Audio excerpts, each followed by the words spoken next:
പാലക്കാട്ടെ തോൽവിക്ക് പിന്നാലെ ബിജെപി സംസ്ഥാന അധ്യക്ഷൻ കെ സുരേന്ദ്രനെതിരെ ബിജെപിയിൽ പടയൊരുക്കം. സുരേന്ദ്രനെതിരായ നീക്കം ശക്തമാക്കിയിരിക്കുകയാണ് എതിർചേരി. നാളെ സംസ്ഥാന നേതൃയോഗം വിളിച്ചിട്ടുണ്ട്. ഇതിനു മുൻപ് തന്നെ സുരേന്ദ്രന്റെ ഏകാധിപത്യ പ്രവണതകളാണ് തോൽവിയിലേക്ക് നയിച്ചതെന്ന കേന്ദ്ര നേതൃത്വത്തെ ധരിപ്പിക്കാനാണ് എതിർപക്ഷത്തിന്റെ നീക്കം. വി വിനോദാണ് വിവരങ്ങളുമായി ചേരുന്നത്. വിനോദ്, പാലക്കാട്ടെ തോൽവിക്ക് ശേഷം വലിയ രീതിയിൽ ബിജെപിയിൽ പടയൊരുക്കം നടക്കുന്നു എന്നറിയുന്നത് എന്തൊക്കെയാണ് വിവരങ്ങൾ? അശ്വതി, പാലക്കാട് തോൽവി ക്ഷണിച്ചു വരുത്തിയത് സുരേന്ദ്രന്റെ ഏകാധിപത്യ പ്രവണതകളാണ് എന്ന ആരോപണമാണ് പൊതുവെ എതിർവിഭാഗം ഉയർത്തുന്നത്. സി കെ പത്മനാഭൻ ഉൾപ്പെടെ മുൻ അധ്യക്ഷനാണ് അദ്ദേഹം ഉൾപ്പെടെ പരസ്യമായ പ്രതികരണങ്ങളിൽ എത്തിയിരുന്നു. അദ്ദേഹം സുരേന്ദ്രന്റെ പേര് എടുത്തു പറഞ്ഞില്ലെങ്കിൽ കൂടി കഴിഞ്ഞ ദിവസത്തെ പ്രതികരണം ഈഗോ മാറ്റിവെച്ച് പ്രവർത്തനങ്ങൾ നടത്തണം എന്ന നിലയ്ക്കായിരുന്നു. മാത്രമല്ല, നമ്മൾ കുറെ കാലമായി നിലനിൽക്കുന്ന അല്ലെങ്കിൽ വർഷങ്ങളായി നിലനിൽക്കുന്ന മുരളീധര കൃഷ്ണദാസ് പക്ഷങ്ങൾ ഇവർ തമ്മിലുള്ള ഏറ്റുമുട്ടലാണ് കാലങ്ങളായി ബിജെപിയിൽ ഉണ്ടായിട്ടുള്ളതെങ്കിലും ഇപ്പോൾ കാര്യങ്ങൾ വ്യത്യസ്തമാണ്. കാരണം സുരേഷ് ഗോപി, രാജീവ് ചന്ദ്രശേഖർ പോലുള്ള ചില പുതിയ പേരുകൾ കൂടി ഈ ഗ്രൂപ്പ് പോരിന്റെ ഭാഗമായി വരുന്നു എന്നാണ് ബിജെപിയിൽ നിന്ന് ലഭിക്കുന്ന വിവരം. അതായത് മറ്റൊരു ശാക്തിക ചേരി കൂടി ഉയർന്നു വരുന്നു. അവർക്കും സംസ്ഥാന നേതൃത്വത്തിന്റെ പല പ്രവൃത്തികളോടും യോജിപ്പില്ല, കൂട്ടായ പ്രവർത്തനം ഉണ്ടാകുന്നില്ല എന്നത് തന്നെയാണ് വിമർശനമായി വരുന്നത്. രാജീവ് ചന്ദ്രശേഖരന്റെ തിരുവനന്തപുരത്തെ തോൽവി പോലും ഒരുപക്ഷെ കൂടുതൽ ഒത്തിണക്കത്തോടെ പാർട്ടി പ്രവർത്തിച്ചിരുന്നെങ്കിൽ അത് വിജയമായി മാറുമായിരുന്നു എന്ന വിലയിരുത്തലുണ്ട്.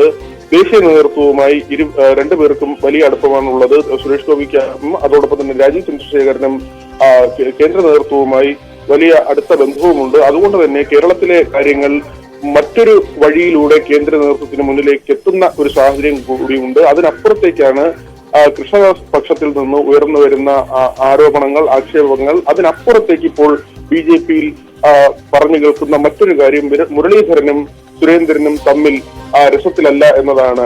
ദീർഘകാലം ഒരുമിച്ച് സഞ്ചരിച്ച ആളുകളാണ്. പക്ഷെ കഴിഞ്ഞ ദിവസത്തെ വി മുരളീധരന്റെ പ്രതികരണം കേരളത്തിലെ തോൽവികളെ കുറിച്ച് സംസ്ഥാന അധ്യക്ഷനോട് ചോദിക്കണം എന്ന് പറഞ്ഞ് അദ്ദേഹം ചോദ്യങ്ങളിൽ നിന്ന് ഒഴിഞ്ഞു മാറുകയായിരുന്നു.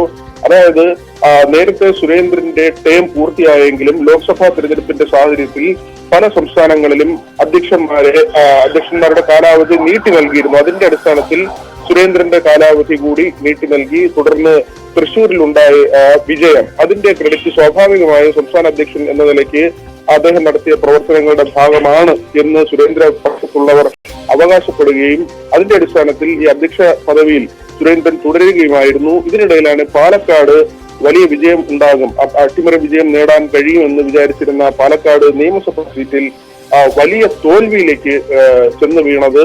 ഇത്രയും വലിയ തോൽവി പ്രതീക്ഷിച്ചില്ല എന്ന് തന്നെയാണ് നേതാക്കൾ പറയുന്നത്. മാത്രമല്ല, കൃഷ്ണകുമാറിന്റെ സ്ഥാനാർത്ഥിത്വം ഉൾപ്പെടെ ഏകപക്ഷീയമായി എൻ ശിവരാജൻ ഉൾപ്പെടെ മുതിർന്ന നേതാക്കൾ ഇതിനെതിരെ രംഗത്ത് വന്നു. കൃഷ്ണകുമാറിനെതിരെ ശിവരാജൻ ഉൾപ്പെടെയുള്ള ആളുകൾ പറയുമ്പോഴും സുരേന്ദ്രനെതിരെ അദ്ദേഹത്തെ പോലുള്ള ആളുകൾ പരസ്യമായി പറയുന്നില്ല. എന്നാൽ സന്ദീപ് വാര്യരൊക്കെ പാർട്ടി വിട്ടു പോകുന്നതിന് ഇടയാക്കിയത് സുരേന്ദ്രന്റെ സമീപനമാണ് എന്ന ആക്ഷേപം. ആ തരത്തിൽ സമൂഹ മാധ്യമങ്ങളിൽ ഉൾപ്പെടെ പ്രാദേശിക നേതാക്കൾ അതിരൂക്ഷമായി സുരേന്ദ്രനെ വിമർശിക്കുന്ന സാഹചര്യമുണ്ട്. ഇതെല്ലാം തന്നെ മുതിർന്ന നേതാക്കളുടെ മൗനാനുവാദത്തോടെ ആണ്. വിനോദ്, ഈ ശക്തി കേന്ദ്രങ്ങളിൽ അടക്കം ബിജെപിക്ക് തിരിച്ചടിയുണ്ടായി പാലക്കാട് എന്ന ചർച്ചകൾ പുരോഗമിക്കുകയാണ്. അതിനിടെയാണ് ബിജെപിയിൽ ഇത്തരത്തിൽ വലിയ രീതിയിലുള്ള ഉൾപാർട്ടി പ്രശ്നമുണ്ടാകുന്നത്.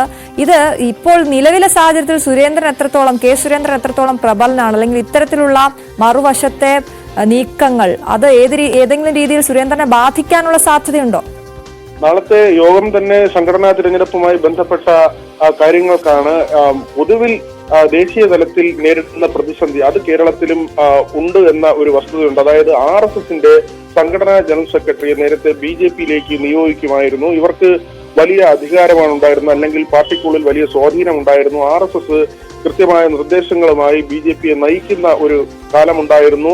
അതിന് മാറ്റമുണ്ടായത് കഴിഞ്ഞ ലോക്സഭാ തിരഞ്ഞെടുപ്പോടുകൂടിയാണ്. അതിൽ അമിത്ഷാ നടത്തിയ ചില പരാമർശങ്ങൾ, മാത്രമല്ല മോദിയുടെ ചില നിലപാടുകൾ, BJPയുടെ സംഘടനാ ശക്തി കൊണ്ട് മാത്രം തിരഞ്ഞെടുപ്പ് ജയിക്കാൻ കഴിയും, 400-ലധികം സീറ്റുകൾ എന്ന ആത്മവിശ്വാസം പ്രധാനമന്ത്രിയും അമിത്ഷായും ഒക്കെ ഉയർത്തിയത് BJPക്ക് സ്വന്തം നിലയിൽ ഇത് നേടാനുള്ള കരുത്തുണ്ട് എന്ന നിലയ്ക്കാണ്. അവിടെ മുതലാണ് RSSും BJPയുമായി തെറ്റുന്നത്.